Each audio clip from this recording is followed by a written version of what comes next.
Ah, il est de... T'es un gars français. T'as le droit, hein. Vraiment, t'as le droit. Elle a dit ça, malheureusement, on n'a pas réussi. Il n'y avait plus de malgache pour moi, malheureusement. Bah, il a tout pris, mon frère, voilà. Ok, ça fait combien de temps que t'es avec lui? Bientôt 5 ans, c'est cool, ça se passe bien. Tu l'aimes de fou? Ok, cool. Comment il s'appelle?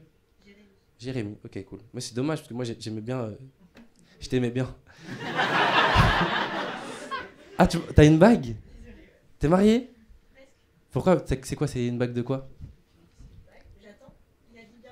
Il a dit bientôt?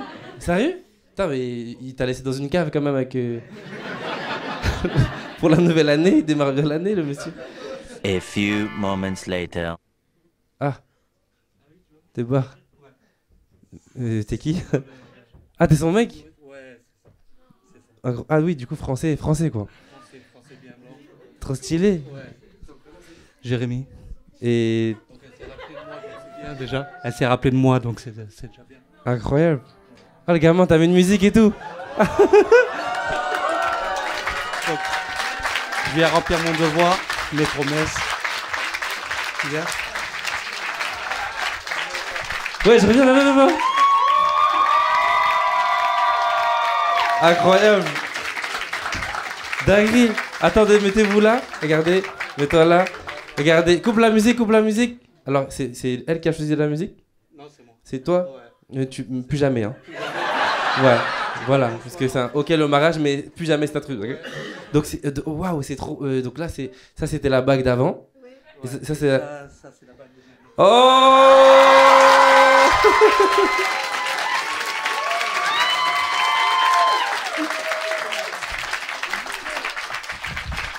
Donc ça, c'est la nouvelle bague qui remplacera l'ancienne.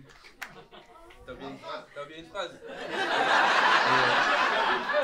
Tu veux m'épouser? Oui. Du bruit pour eux, s'il vous plaît, messieurs, dames. Ouais. Ouais, ça y est, ouais, Comment ça?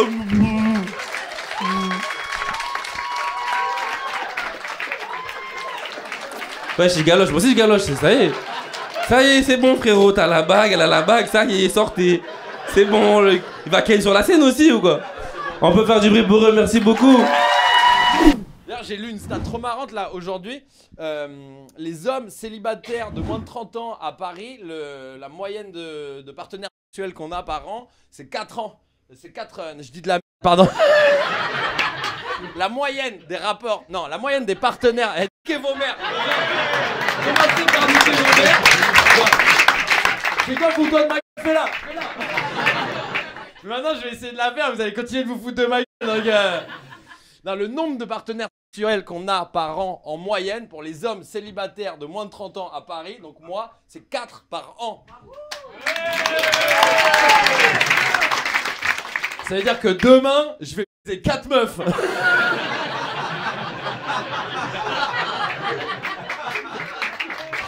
Elle valait le coup ou pas? Et je peux la faire que ce soir, les gars. Ça fait 1 an que je me sur cette blague. Et je l'ai fait 4 fois de suite. T'as quoi comme passeport, toi? Mesquine. Qu'est-ce qui est si dur la vie. Vous savez, messieurs, dames, que le passeport français, c'est un des passeports les plus puissants au monde. Vous savez ou pas? Vous pouvez voyager partout avec. Vous pouvez immigrer presque partout dans le monde pour apprendre des langues. Mais vous préférez rester là, 1h du matin, devant un arabe qui vous raconte sa vie dans une cave. Vous me dégoûtez. Remettez-vous en question, franchement. Oh, c'est vrai, parce que regarde, on va prendre un exemple concret, messieurs, dames. Le passeport algérien. Vous savez que malheureusement, avec ce passeport-là, ou même le tunisien, on peut y aller quasi nulle part. Mais voilà qu'on est partout. On lâchera pas un coin de la terre, les refs. Ici, on n'a même pas de passeport puissant. Je vous laisse imaginer si on avait un passeport puissant. La galaxie, sa mère, on reste pas avec vous, là, les refs, je te jure. Là, Thomas Pesquet sera accompagné de Mahmoud le Boucher. Vous aurez rien compris. Non, c'est vrai. Non, si j'étais un mec, j'aurais chauve, parce que mon père, il est chauve, putain. J'aurais une casquette de baseball comme vous, là, les chauves qui cachent les... Assumez, mettez une casquette sur la raclette, je sais pas, Entremont, quoi. Avec vos bonnets, avec les petits cheveux qui dépassent. Les gars, C'est comme nous les femmes où on n'a pas de sourcils, on fait un trait là. Cinglé, c'est tout ce qu'on voit quoi. Vous n'avez pas l'habitude d'être complexé, je vous plains là, vous commencez à être des vicos comme nous. Oh là là, vous mettez des stories quand vous allez en Turquie. En route pour la Turquie, ça va, c'est pas trop moche. Vous êtes complètement con.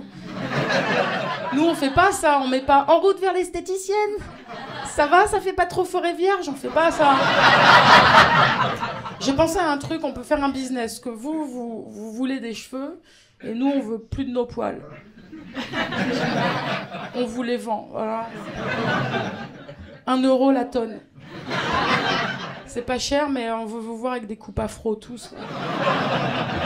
Moi, je sais pas comment vous avez prévu de manger. Moi, je suis estomaquée, c'est le cas de le dire, de voir des gens qui mangent en continu là, entre le 25 et le 31, ça ne s'arrête jamais quoi. J'ai l'impression que c'est très français comme ça de vouloir tenter de mourir de trop manger quoi.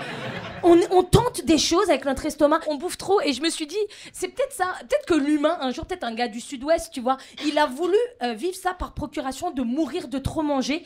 Du coup il a peut-être gavé une oie, tu vois, un canard pour voir le kiff que c'est d'exploser de trop manger. Peut-être, attendez, peut-être c'est ça, peut-être l'oie, tu sais, elle a explosé comme ça, il a eu un bout de foie sur lui comme ça, il avait oh, putain c'est bon, et c'est comme ça qu'est né le foie gras.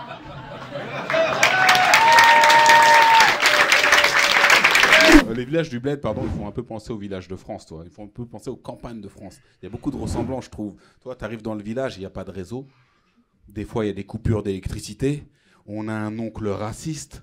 En France, il n'aime pas les Noirs, les Arabes, les Turcs, les Chinois. En Afrique, il n'aime pas les Blancs, les Arabes, les Turcs, les Chinois. C'est le même oncle. Il y a toujours un mec au milieu du village qui parle le patois, tu comprends rien à ce qu'il te dit. On dirait Didier dans L'amour est dans le pré. Vous vous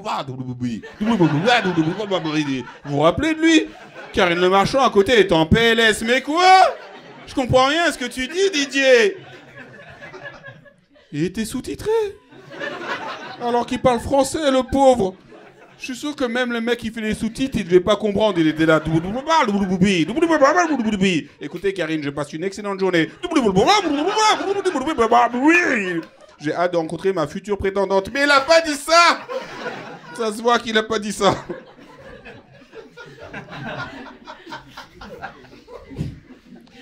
Il pourrait pas y avoir l'amour est dans le pré dans nos villages au bled. Parce qu'il n'y a pas de pré. Il pourrait y avoir l'amour est dans la brousse, mais ça fait moins rêver, tu vois.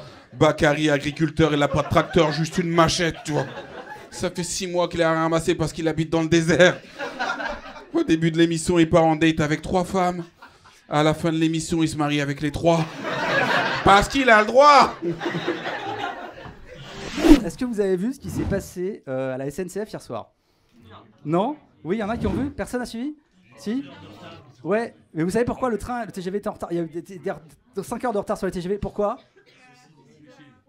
Le conducteur du TGV s'est jeté du TGV. Je vous jure, il s'est suicidé. Il a ouvert la porte et il a sauté.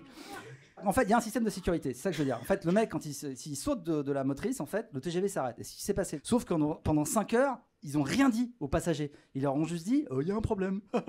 Mais j'imagine la tronche des contrôleurs dans le TGV, quoi. Tu sais, les mecs qui, juste au début du voyage, avaient dû faire des blagues en plus, du genre bienvenue à bord de ce TGV 8850 à destination de l'aventure, mais surtout de Toulouse.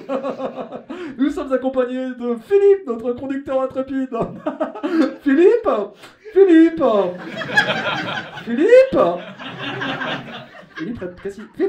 c'est bizarre, il répond pas, qu'est-ce qu'il se... Tu sais, j'imagine les mecs dans le train, c'est la contrôleuse, genre... Non, votre carte de réduction, c'est pas la fête, madame. Philippe. Vraiment, je m'en branle de ta carte de réduction, Philippe.